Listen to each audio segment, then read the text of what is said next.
ॐ ज्ञानतिमिरन्धस्य ज्ञानञ्जनशलाकया चक्षुरुन्मिलितं येन तस्मै श्रीगुरुवे नमः। श्रीचैतन्यमनोभीष्टं स्थापितं येन भूतले स्वयं रूपः कदा मह्यं ददाति स्वपदान्तिकम्।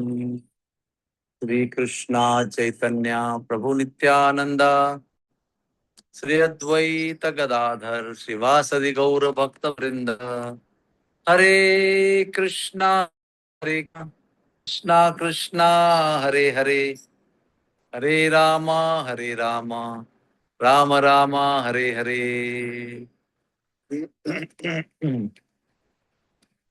श्रीमद् भागवत में परीक्षित महाराज सुखदेव जी को प्रश्न करते हैं कि सभी लोग इस विश्व में गलतियां करते हैं। फिर उनको पता चलता है कि गलती हो गई, फिर वो कभी कभी क्षमा मांगते हैं और कभी कभी क्षमा नहीं मांगते हैं, और बार बार वो गलतियां अपराध करते रहते हैं। तो ऐसे स्थिति से जो बार अपराध बनाती है,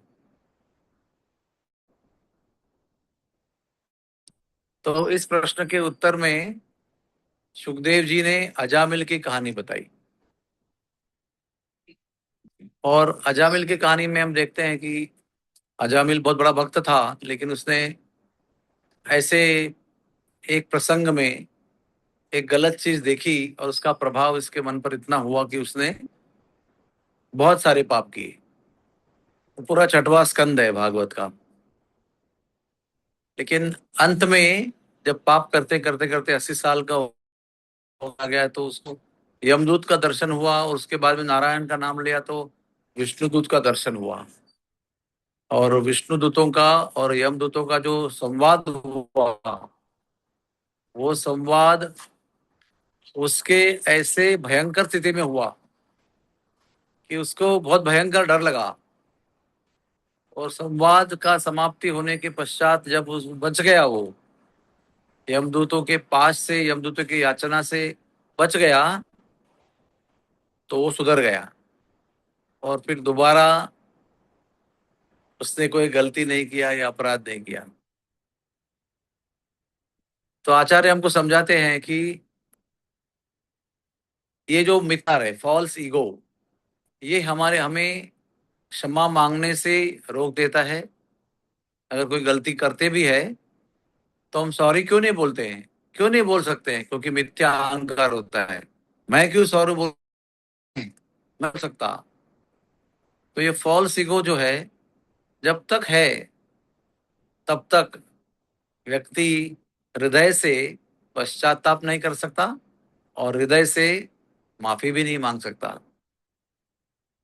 तो परीक्षित महाराज ने पूछा फिर करना क्या चाहिए? उन्होंने कहा कि जब तक शुद्ध भक्त का संग प्रत्यक्ष या वाणी से किसी जीव को प्राप्त नहीं होता है, और जब तक वो नवदा भक्ति में से श्रवण कीर्तन, ये प्रमुख विधियों का पूर्णतः हृदय से आश्रय नहीं लेता है, तब तक ये मिथ्या अहंकार नष्ट नहीं हो सकता है।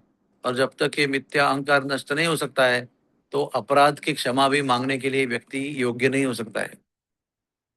और जब तक हृदय से अपराध की क्षमा हम नहीं मांगते हैं, तब तक क्षमा नहीं मिलती है, और जीव जन्म मृत्यु के इस भौतिक विश्व के बंधन में फंसा रहता है। इसलिए आजकल के जमाने में तो बच्चा भी अगर कोई गलती करता है तो उसको बोलेंगे जाके सॉरी बोल के आ, तो सॉरी बोल नहीं सकता है। इतना हमारे आत्मा की गहराइयों में ये मिथ्या अहंकार जन्म जन्मांतर से यात्रा कर रहा है, और सब कुछ छूट जाता है, बाहर का परिवार, लेकिन ये मिथ्या अहंकार जन्म जन्मांतर से हमारे साथ में हमको साथ देने के लिए आते रहता है।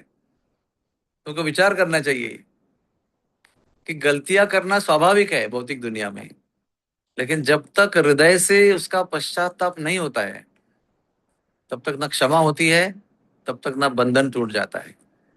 और हम लोग सब लोग जप कर रहे हैं, और सब लोग जप करने के बाद भी अगर क्षमा मांगने में हमको दिक्कत है, इसका मतलब हमारी भक्ति अभी बहुत सुपरफिशियल है, बहुत ऊपर ऊपर की है। हमारे जप में अभी उतनी गहराई नहीं आई है कि हम नम्र होकर क्षमा मांगने के लिए उद्युक्त हो, तत्पर हो, गलती होते ही तुरंत क्षमा मांगने के लिए प्रवृत्त हो।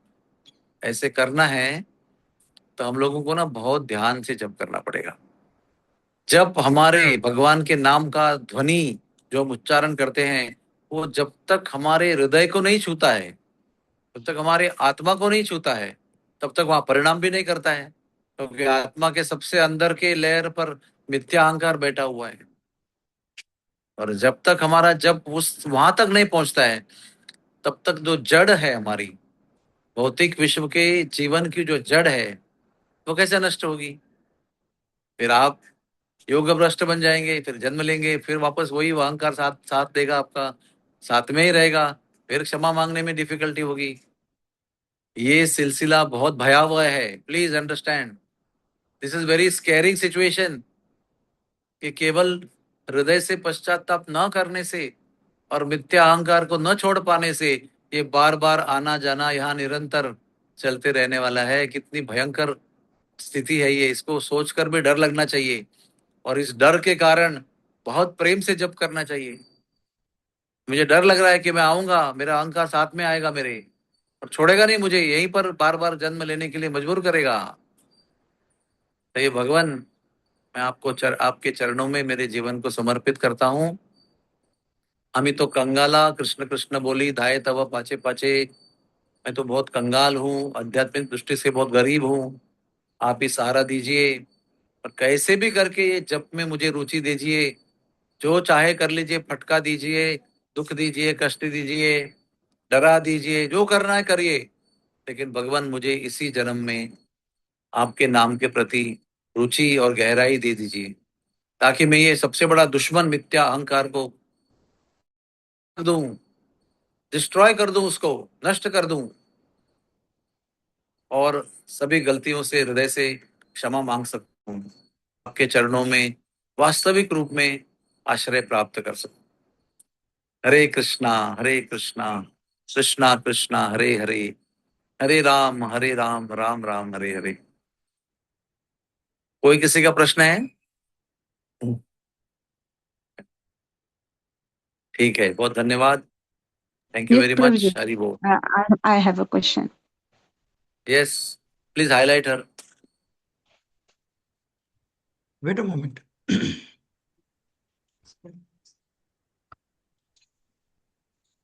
Yes, what is the question? Yes, Prabhuji. Regarding asking forgiveness, sometimes devotee asks forgiveness. The other person, the one who was offended, he or she is not able to forgive. Like he or she thinks that, no, I cannot forgive that person. So the one who made mistake, he or she is asking forgiveness. The one who was offended cannot uh, forgive him. So, in this situation, it is not your problem. It is the problem of the person. If you are very humble, down to earth, and you are sincerely from the heart begging for forgiveness, then Lord will forgive you. If that person is not able to forgive, that means that person also has big false ego. So it becomes his problem, not your problem. As far as we are concerned, we should see that we should be on the perfect platform and do our duty. Then Krishna will take care. Hare Krishna. Thank you very much. Hare Krishna Okay. प्रभु जी दंडवत प्रणाम। हाँ बोला माता जी। हाँ प्रभु जी, बोला। अगर हम ज्यादा जप करेंगे, मतलब ऐसा मैंने सुना है कि कोई जरूरत नहीं है 32 माला करने की और 64 माला करने की, अगर तुम्हारा उसमें ध्यान ही नहीं है तो कि ये क्या सच है? और फिर हम, मतलब मुझे तो लगता है कि अगर मैं ज्यादा माला करूंगी तो मेरे प्यूरिफिकेशन होगा। देखो, मोस्ट इम्पोर्टेंट है जप की क्वालिटी। 128 192 करेंगे और ध्यान कहीं भी नहीं रहेगा उसके अंदर, खाली नंबर गेम रहेगा, रेसिंग करते रहेंगे। तो कोई मतलब नहीं ना उसका। हमारी गुरु जी की आज्ञा क्या है? अटेंटिवली, ध्यान पूर्वक 16 माला करो, उसी पर मेहनत करो। ज्यादा करने से ज्यादा लाभ होगा, लेकिन कब होगा? जब ज्यादा करने से अगर हमारा अटेंशन बढ़ता है तो बढ़ेगा, तो लाभ होगा। इसलिए नंबर के पीछे ज्यादा मत जाइए। जो 16 माला का नियम दिया है उसी को अधिक से अधिक ध्यान पूर्वक करने का प्रयास कीजिए। हरि बोल। Thank you. Thank you very much. Hare Krishna, धन्यवाद। हो सकता है मैं इस